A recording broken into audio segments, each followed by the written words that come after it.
Hello, YouTube. Wolfman of Unlockable Content here, Lewis Wolf, talking more movies with you.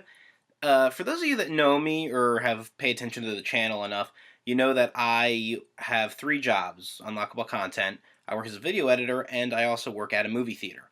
And I want to talk about a couple of different things that I saw two movies yesterday, but something from work, something that I noticed. I say in a lot of these movie reviews that you need to go see the movie, and you're going to hear me say that a lot.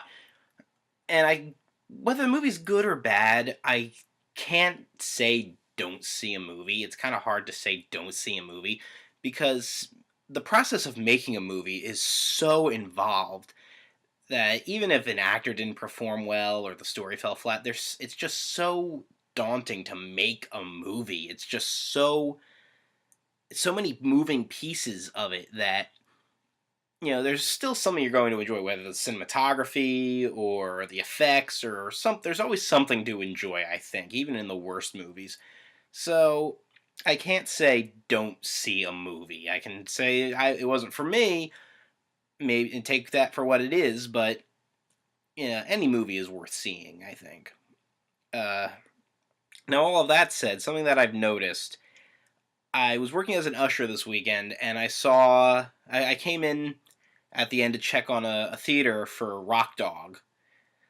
And from everything that I've seen about it, this movie isn't for me. I probably will never see it. Maybe it has some clever writing for the adults. Maybe there's something in there that they threw in, but this is clearly a kids movie and a young kids movie at that. At least from everything that I'm seeing. Somebody, comment down below. Tell me I'm wrong. Let me know. I love seeing a new movie if it's worth it. From everything I'm seeing, this one isn't for me though. And I noticed them with these movies that look like crappy kids films.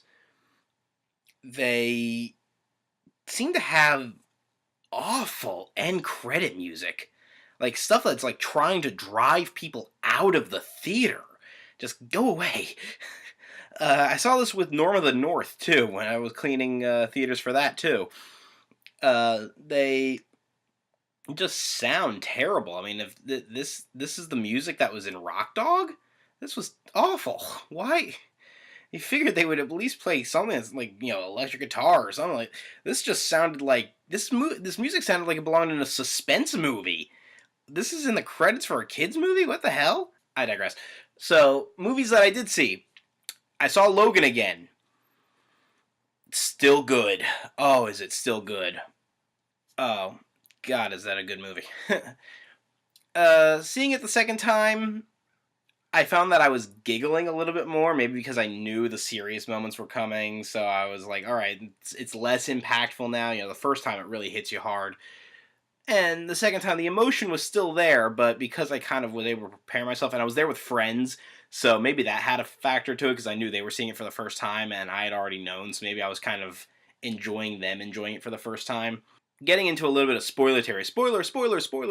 So, moments that I kind of laughed at. There were some intentionally funny moments. I mean, the part where, Xavier needs to take the pills. That was fun. That was supposed to be funny, and that was enjoyable. The moment when Logan finds out X-23 can talk, and she punches him in the face. I feel like that's kind of like on the cusp of whether or not that was supposed to be funny or not. I found myself giggling at it. When he falls asleep in the car and she keeps driving them to the meetup point, if you kind of put two and two together that she needs to sit on something in order to be able to see over the wheel, and she moved one of his legs, she didn't move the other leg, so you kind of can put two and two together that she's sitting on his foot in order to drive, and to me that's kind of funny. And then for the big moment, when they have Logan's funeral and the kid is holding the Wolverine action figure. I saw that the first time and I wasn't even sure what to think about that. It's like, we don't have a puppy to give these kids to try and make it even more sad. Let's give him an action figure. Like, it was just so weird and meta, and it just felt out of place. And I get it, they've incorporated this world where the X-Men comics exist, and I actually really like that. I feel like that adds something to the story on the whole, it gave it, more realism, in an odd way. But the action figure was just a step too far. I found myself laughing at it. I had to force myself not to the first time I saw it, especially because I was really caught up in the emotion of the scene. And that's another thing. I didn't cry the first time. You can't prove that. Didn't cry at all. But I found I found myself at the same moment when I broke down, when she turned the cross into an X. That was the moment when the tears started going down my face the first time. And here, second time, because I knew it was coming, it didn't hit me quite as hard, but I still felt myself getting choked up. That was still a really powerful moment to me. That is like the definitive powerful moment. There's other amazing ones, but for some reason that one really sticks with me. That was the really powerful moment for me. Now on to the next. I saw Kong. Oh, Kong! Oh, wow. This is non-spoiler. I just give you my opinion of the movie, of generally, what I thought of the movie overall, with limited detail. That's what I'm trying to do with these. That's why these movie reviews are so short and don't seem to have a lot of detail. So, Kong. This did everything that I was hoping for. Other adaptations of King Kong and other of the monster movies, they try to make them really serious and try to kind of hold on to something that existed from like the first incarnations. But as they it's hard to say that they don't age well, but there's something hokey to them. And it goes back to the original ones. They were amazing for at the time, but I mean, you're trying to sell the huge monster. It's tough.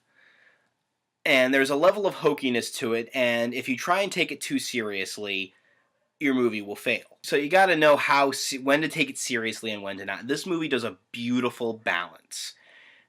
It has so much fun with itself.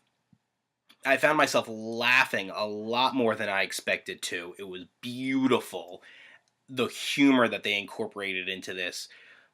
You felt the serious moments were serious, the funny moments were hilarious, the drama was high, the action was high. This movie gives you everything that you could hope for in a story as ridiculous as, a several story foot tall friggin' mammoth god Kong.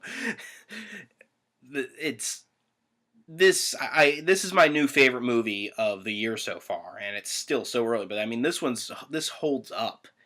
This is going to stand as the best movie of the year for me, I think, at least right now, and that's saying a lot. March has a lot coming out, but this one, it's hitting all the right marks. It's doing exactly what I needed it to do. So, Kong. How high a rating do I give it? I mean, there are flaws. Any movie will have its flaws. But this was, I mean, it ran nicely. It didn't feel too long. And not getting into any spoilers. It does have its flaws. But 9 out of 10, yeah, that's the one that really feels best, really fair. 9 out of 10, solid 9 out of 10. See Kong. I saw it standard. I'm iffy on whether or not 3D really is needed with a movie. Sometimes it is, sometimes it isn't. This one's enjoyable regardless. And I would go back and see it 3D to check it out. I definitely want to. I want to see it again. I'm going to see it again. Maybe I'll do a video about seeing in 3D, compare and contrast. And the funny thing, 3D with Kong, I went to Universal Studios over this past summer in August, and one of my favorite rides was the Kong ride, which is a 3D immersive experience. You're on the moving bus, and it's a harbor callback to the classic Kong setup, but it's still so much fun and so enjoyable. And everything Kong related all kind of The design of Kong himself, I've noticed, doesn't really seem to change too much over the years. There's certain, like, tropic is a word, I guess. Tropes, design within the design of Kong himself that kind of stay consistent, and certain movie elements, story elements that stay consistent.